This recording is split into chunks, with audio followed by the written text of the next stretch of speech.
Do you think African governments take creative industries seriously enough as engines of growth and job creation? Just juxtaposing that with the obsession with all the hard economic numbers when our politicians and economic leaders tend to talk.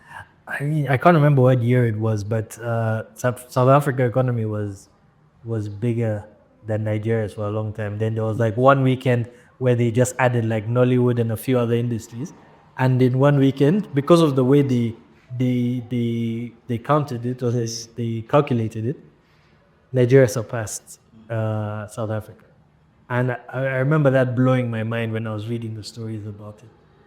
I think that it's important for the data to sort of exist.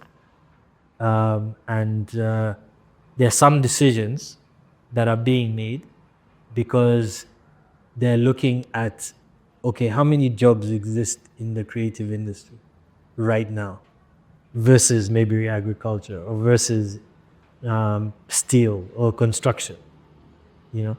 And if I plucked someone from a vocational school or even just someone off the street, how quickly can they be earning from a particular industry?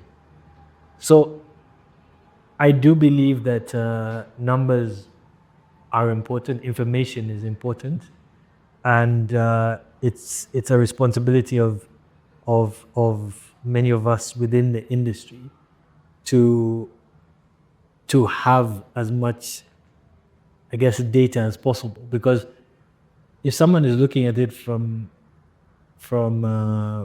I guess from the helicopter view, exactly, from above, and you're glancing, and our leaders have to make many different decisions, and you're like, okay, we have limited budget, we have different things we need to do, where do we put the money? And as people within the fashion industry, within the arts, we also have to make a case for ourselves. We have to, and then we also have to, I think I remember from one of our early fashion weeks, we were trying to put a collection together, you're trying to organize a fashion week. Then we said, but no, we need like an infographic. And so you're trying to figure out all the nationalities of different people who've come to your show.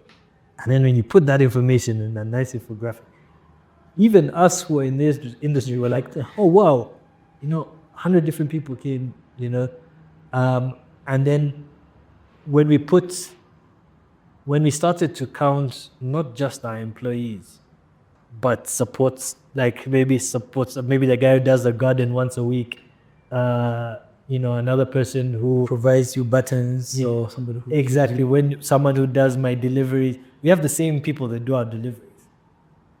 And I started thinking like this in 2015 when I went to Stockholm, and it was a number of us from different aspects of the different sectors of the creative sector as a whole, and they were telling us what they did.